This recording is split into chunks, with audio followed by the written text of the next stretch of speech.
Great leaders have something that others don't, and there are specific things that can fascinate you. Today I would like to present you 3 of these great business leaders that have impressed me a lot, and I'd also like to share with you what I've learned from them.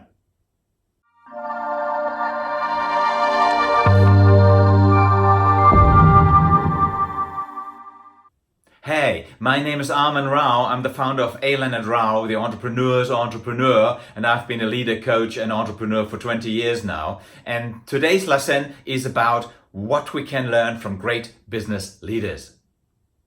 If you don't want to miss any video on leadership for entrepreneurs, subscribe to my channel by clicking on the button below this video, and you will not miss any of my tips, tricks, tools, and methods that I share with you on great leadership for entrepreneurs. The first great business leader that impressed me or impresses me is Warren Buffett, and the slogan here could be routine. The leitmotif that I'd like to give to you is routine. Now, I listen to Buffett's biography. I always listen to audiobooks when I'm jogging, and Warren's biography, this is hours and hours and hours, so that was a lot of running, to get through that one. But it was worth the time and worth the running. So it was really good. And what did I learn from him? The first one is that to apply simple concepts. Like, for example, when he was a little boy, he already started buying Coca-Cola, Coke bottles, Coke, and Coca-Cola, Coke, and he sold it for a little bit more at the beach than he bought it. Just a very simple principle, apply that. He just bought for less money than he sold. One of the central entrepreneurial principles, really, that we have to keep in mind. The second, more sophisticated idea that I'm a big fan of is the creation of platforms which will then produce revenues for you. So what he did, he installed an old flipper, these flipper machines, at the local barber shop.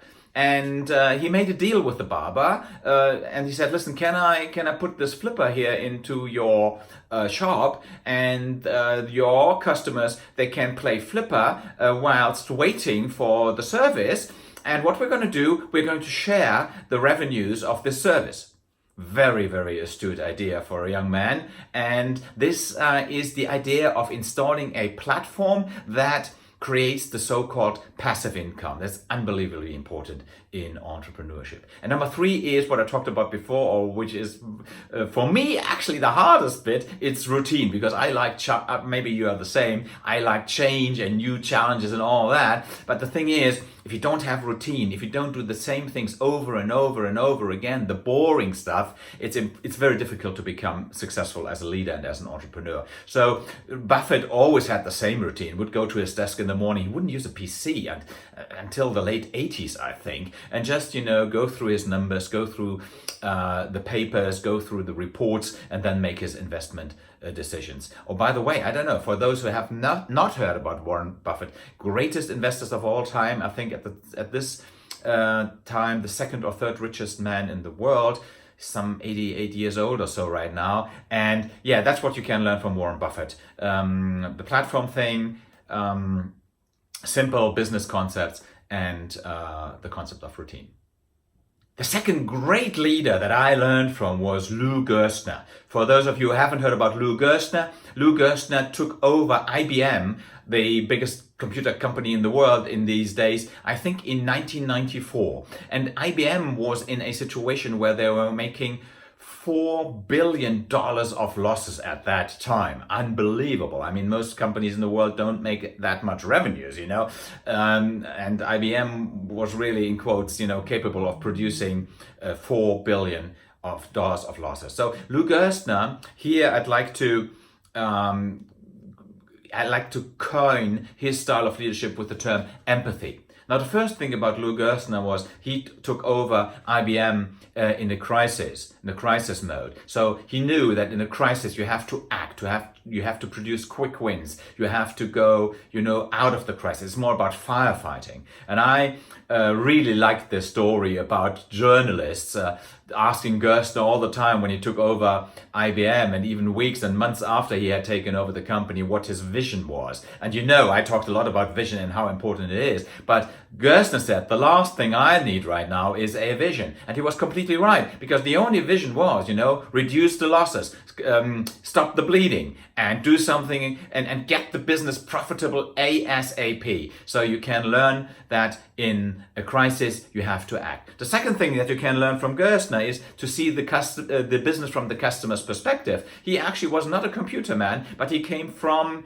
American Tobacco, or whatever that company was named. He also worked for American Express before, and he had always been an IBM customer, but never run a computer company. But he knew exactly what the customers would like because he was a customer before. So empathy, seeing the things from your customer's perspective, very, very important leadership trait that you can learn here. And number 3 was to use your current strengths as a basis for the future. What Gerstner did, he actually bought back the computers and released them to his customers based on service contracts, which again produced reliable and repetitive revenues. And that is obviously a very, very astute way of going into the future. So 3 things from Lou Gerstner. First of all, act when you are in the crisis mode. Secondly, what was it again? Yeah, see the business from the customer's perspective. This is why I coined this part of my video, empathy. And number 3,